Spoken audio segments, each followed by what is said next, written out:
Bonjour à tous et bienvenue sur ce nouvel épisode du podcast Punk in Dev.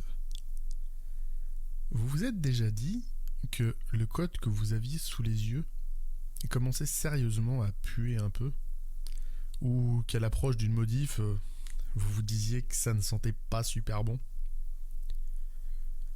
On aime bien cette métaphore olfactive dans le monde du dev. Comme si les particules malodorantes avaient un espèce de pouvoir de se déplacer à travers tout l'open space pour venir chatouiller les narines de vos plus lointains collègues. Et je dois admettre qu'on a un vocabulaire plutôt fleuri sur le sujet. Depuis le simple « ça sent mauvaise bug », jusqu'au définitif « mais tout ce code pullera crever, quoi ». Ces petites phrases, je trouve, sont d'ailleurs un indicateur assez pertinent de la qualité globale du code. Plus les devs sont vulgaires, et je crois que plus on a de soucis à se faire pour la maintenabilité de la codebase. Alors évidemment, c'est qu'un premier indicateur au doigt mouillé, et il faut certainement pas s'en contenter. Quand on est à fond dans un projet et qu'on connaît bien notre code, on a parfois une certaine tolérance à des problématiques de maintenabilité. Quand je suis sur une grosse feature depuis plusieurs jours, voire plusieurs semaines, en général, j'en maîtrise suffisamment les détails pour ne pas forcément être gêné par des défauts, des petits aléas, qui risqueraient bien de devenir problématiques quand je serai passé à autre chose ou quand quelqu'un d'autre le reprendra. À ce moment-là, j'essaye de me fier un peu plus à des sensations que je dirais un peu diffuses. J'ai un exemple assez récent à ce sujet-là. Je disposais d'un service de gestion de fichiers, avec download, upload, des filtres, un peu d'intelligence pour gérer tout plein de petits éléments semblables entre eux. Ce petit service avait pas mal grandi récemment et on devait y ajouter un nouveau comportement. Une gestion de retry avec un peu d'intelligence sur la façon de relancer des traitements. Voilà. J'étais bien habitué à y greffer des nouvelles choses et il n'y a rien qui me paraissait vraiment complexe. Je maîtrisais bien mon truc.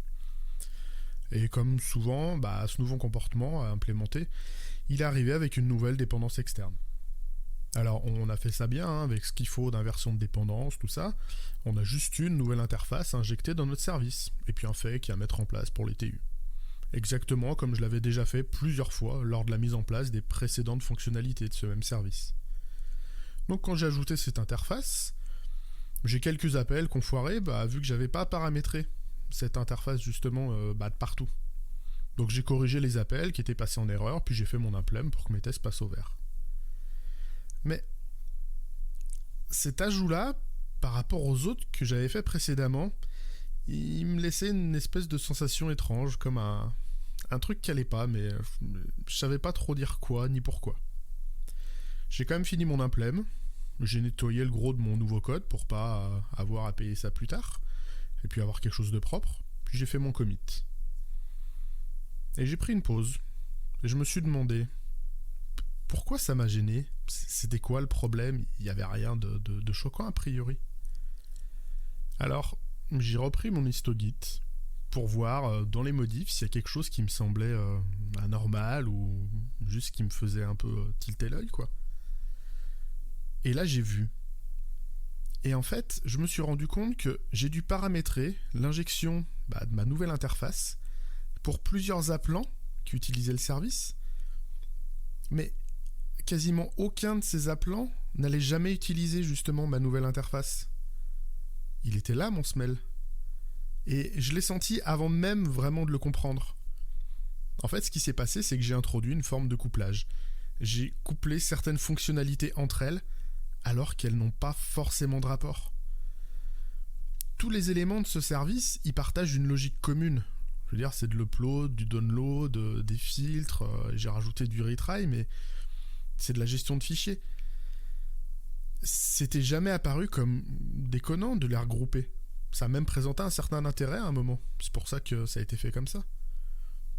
Mais quand arrive une modif qui impacte tout un existant, alors que d'un point de vue métier, cet existant n'a pas changé, que c'est qu'une petite portion qui est modifiée, c'est qu'on a un problème. À ce moment-là, le code s'éloigne de la vérité métier. Il me semble qu'on appelle ça du couplage sans cohésion. s'il avait été question d'impacter toutes les fonctionnalités existantes, d'un point de vue métier, ça aurait été normal. On aurait été face à un couplage métier avant d'être un couplage technique. Mais là, c'était pas le cas. Et j'avais introduit de la complexité et un lien de dépendance totalement inutile. J'ai donc passé les heures suivantes à déconstruire ce couplage. J'ai repris mon service et je l'ai splitté en plus petits services. Et chacun de ces services n'a désormais plus qu'une seule responsabilité. Et au final, l'impact de ma brique de retry, ça n'a plus concerné que uniquement les services qui en avaient besoin. J'ai fait du découplage ici en appliquant le principe de SRP pour Single Responsibility Principle. Le but, c'est que chaque service n'ait en fait qu'une responsabilité.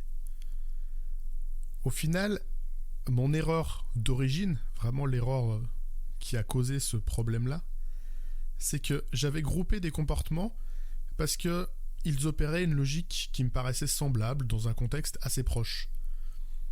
Mais au final, à mettre un peu trop de choses au même endroit, j'en suis arrivé à donner trop de responsabilités à une seule classe de service. Alors, ça m'a pris un peu de temps, principalement du déplacement, du renommage. Mais au final, ça a été un très bon exercice. Reprendre chaque brique pour la nommer conformément à ce qu'elle était censée faire, c'est une démarche saine de base. Et puis bien nommer, mes services du coup maintenant ils sont beaucoup plus lisibles et ils ne dépendent plus d'éléments qu'ils n'utilisent pas.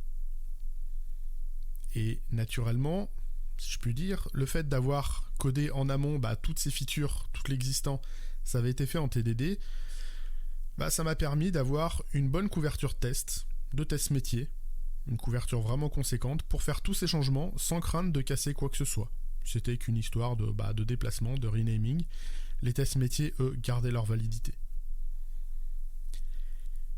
Il y aurait quand même un petit bémol, s'il faut que je fasse un peu d'autocritique, ou pas, c'est que j'ai introduit quelques très légères duplications de code, ça et là. Mais là, je rentre dans une question du dry, du don't repeat yourself. Et ça, j'aimerais en causer une autre fois sur un épisode dédié. Voilà un petit peu ce que je voulais vous raconter sur les codes Smell et une des formes de couplage que j'ai rencontrées récemment. Je pense en vrai qu'il y a autant de Smell et de façons de les gérer qu'il existe de dev dans le monde.